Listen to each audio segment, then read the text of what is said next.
shut down. I have been literally sneaking across state lines to the free states on the Underground COVID Railroad to do comedy in Wisconsin and Iowa. And a few things happened while I was doing these small towns.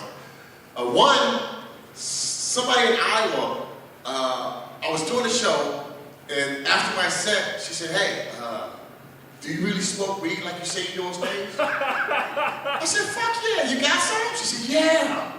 After the show, we're gonna go outside and have some weed. You wanna come?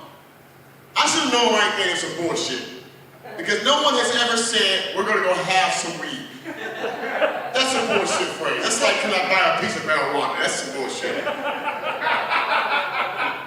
But after the show, I went out back because I wanted to have some marijuana. So we're all out back and we're having marijuana.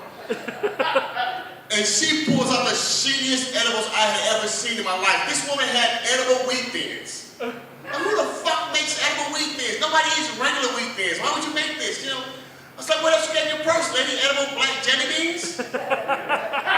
CBD castor oil? Why would you make this shit? I was pissed. But she finally pulled out some rollable shit. She rolled it, we're smoking it. And she goes, too bad Billy would be here. I said, all right, you know what? I'll buy it. I'm fucked up on this wheat thins. Who the fuck's Billy? Turns out, Billy is a friend of hers who had an accident. He's now paraplegic, can't use his arms. I said, you fuckers kicked him out of the circle because he can't use his arms? You could have held the weed for him and lit it. She said, we did. We would hold the weed, we would light it, but we'd get nervous, shaking and shit with this fire in his face, and he got tired of it. So he bought a smoking monkey. I said, he bought a smoking monkey? She said, yeah, he bought a smoking monkey. And then she walked away like the conversation was over. You can't tell somebody your friend bought a fucking smoking monkey and just walk away like the conversation's over. If you tell anybody that your friend bought a smoking monkey, you're required by social standards to stand there for 15 to 20 minutes answering questions. Because I have questions. Where the fuck do you buy a smoking monkey from? And how much does it cost? And do they deliver it, or do you gotta pick it up? And is it trained, or you gotta train it yourself? If it's trained, is it a roller monkey or a packing monkey? If it's a roller monkey, can you get sick smoking something that's been licked closed by monkey spit? I had questions. So I got a number, so I asked her later about the smoking monkey. I got home, my wife saw the number, she said, who the fuck's Michelle? So she was at the show. Her friend bought a smoking monkey. My wife said, smoking monkey? I said, yeah, and I went to sleep. Oh, y'all laughing, she was pissed. She was pissed, she had questions. She was up the rest of the night asking questions just out loud. When I woke up the next day at 8 o'clock, I heard my wife go, does it wear a smoking jacket? She was still asking fucking questions. I'm trying to be a better husband though. My travels have taught me a lot during this lockdown. Okay, since this lockdown, my daughter turned 17 late last year, and I bought her a vibrator. Don't judge me. She can learn about her sexuality from some dirty, stinky, nasty ass boy, or she can learn it from nice, clean, hypoallergenic acoustic apparatus. Those are her options. And she came to talk to my wife about sex, and when she left the room, I said, honey, we gotta buy her a vibrator. And my wife said, I said, look, she can learn about her sexuality from some dirty, stinky, nasty ass boy, or she can learn it from a nice, clean, hypoallergenic apparatus. My wife said, all right, but you're on your own with this one. So I had to go to the sex store by myself to buy my daughter a vibrator. Well, I couldn't take the kids, that'd be creepy, so I went by myself. And there were questions. Mainly for me, people ask me questions when they're at the sex store. They always ask me questions, because they think I work there. Because I'm there all the time. And I have all those DVDs in my arm, it looks like I'm stocking shelves. I was there one time, this guy stopped me, he said, hey, do those penis pumps work? I said, what do you mean? He said, the penis pumps, do they make you bigger? I said, are they any on the shelf? He said, yeah. They don't work, do you? If they work, they'll be sold out this common ass sense. That pissed me off and asked that. But this time I had questions. And the lady said, can I help you? I said, yes. I need to buy a vibrator. She said, what kind and what size? I said, I don't know, it's not for me. She said, well, who's it for? So it's for a 17-year-old. She said, I said, no, it's my daughter. She said, yeah. I said, don't judge me. She can learn about her sexuality from some dirty, stinky, nasty-ass boy, or she can learn from a nice, clean, hypoallergenic accoutrement and arthritis. She said, all right, I'll help you. So she took me to the beginner's section of the vibrators. You guys over here have been there. There's no helmets in that section. There's no helmets or car batteries. You should check it out. It's nice. So she took me there. She pulled out a beginner's vibrator and turned it on. Nope, that won't do it. She said, what's wrong? It's too loud. I don't want to hear it. I don't want to know what's on. I don't want to hear that. Find me something in stealth mode.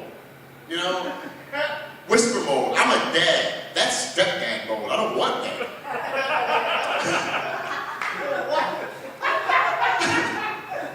So she went back, got it out, it was quiet. It had a buzz, it was kind of quiet. I said, that's perfect, I'll take it. She said, here's your extra batteries and here's your special cleaning fluid. I said, wait. She needs special cleaning fluid? The lady said you cannot use soap or water on any sexual apparatus. It'll dry the apparatus out, as I'm sure these guys over here can tell you. So you have to have a special cleaning fluid. So I said, give me 3 years supply of special cleaning fluid. Because I don't know how often she needs to replenish her special cleaning fluid. I don't know that. And the lady said, you should think about it. That's a lot of money. And I thought about it. But I didn't think about money. I thought, what happens if she comes to me in 2 weeks like, Daddy, I need more cleaning fluid? What the fuck? That was 3 years supply. What the hell's going on? So that's how I spent my lockdown ignoring the buzz. And before I go, I want to tell you this. While I was on lockdown, I tried DMT. Yes. Ski, I apologize. I see you standing up. It's going to take a couple minutes longer than it should. And you have my apologies for that. But you're going to love this story. I promise you that. Oh, I already do. So, a friend of mine at a comedy show, he's a comedian, gave me some DMT. He's not a friend of mine. It's not even a comedian. I don't know the guy. The guy I never met before. Walked up to me at the show and he said, hey, I heard you talking about DMT. I heard you talking about weed and shrooms. Have you ever tried DMT? I said, I don't do drugs. I don't do weed and shrooms. I don't fuck with drugs. He said, no. There's good drugs and there's bad drugs. What's the difference? He said, well, good drugs make you think you can fly. Bad drugs make you think you can fly, and it's a good idea to take off from the roof. He said, good drugs make you reflect on the experience for days, months, weeks, years. Bad drugs have you suck a dick to get the drug again. There's a difference. I said, okay, I got it. I said, is this a dick sucking drug, or what kind of drug is this? He said, no. He held a vial. It was white, powdered. It looked kind of crackish to me. I said, that looks kind of crackish. He said, no, try it. I said, what does it do? He said, DMT, dimethyltryptamine, will make you leave your body, go to another dimension, and talk to fucking aliens and entities. I said, I want to try this shit. I want to go talk to some aliens. He said, try it. He gave me the drugs and a scale. No one has ever given me drugs and a scale. I was impressed. And obviously, he did not know I was from the hood. I don't use a scale, but I eyeball that shit. I gave the scale to my weed man, and he was happy. Nobody ever gives him gifts, so that was a good thing.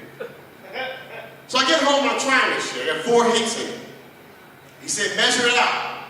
But I'm not doing that. Just pour some in the damn bowl and I'm smoking it. The first time I smoked it, I saw ancient, sacred hieroglyphics and shapes floating around in my room. I don't know if they were ancient, sacred. It sounds better than hallucinations. I had hallucinations for 15 minutes. It's a 15-minute trip. I had hallucinations. So I tried it again a few days later, and my teeth became one tooth. And I don't know if my tooth grew or I shrank, but I climbed into that tooth. And I'm sitting inside of my tooth, looking over my tooth, and everything else is gone. The world, the room, everything just got black inside of my tooth, like, oh, fuck, the rest of my life is have a damn tooth. This is fucked up. 15-minute trip, and I know that. So I'm like, all right, 15 minutes. I just live in this tooth for 15 minutes, I'll be all right. The third time I tried it, I smoked it and I melted into the couch. I became one with the couch, and then one with the room, and then one with the neighborhood. By the end of that 15 minutes, I was literally connected to every fucking thing in the multiverse. It was amazing. I could barely understand how that feeling felt, but it was amazing. But I didn't go to this place where guys said I would go to talk to these aliens and shit that I wouldn't do. So I went on YouTube. I think I'm doing this shit wrong. Because YouTube knows everything. So on YouTube, Joe Rogan, Mike Tyson, talking about DMT. They both smoked it. They both went to another universe and talked to aliens and entities. Shane Moss smoked it, went to another universe, talked to aliens and entities. I want to do that shit. I'm gonna try this last time, but I'm not taking any chances. I'm gonna pack this bong with weed and then put the DMT on top. Well, I smoked it. It's a 15-minute trip. In an hour and a half, I had to pick up my daughter from work. 15-minute trip, I can make this. Here's what happened. I had an orgasm. A 15-minute fucking orgasm. For 15 minutes, I was just freaking the fuck out.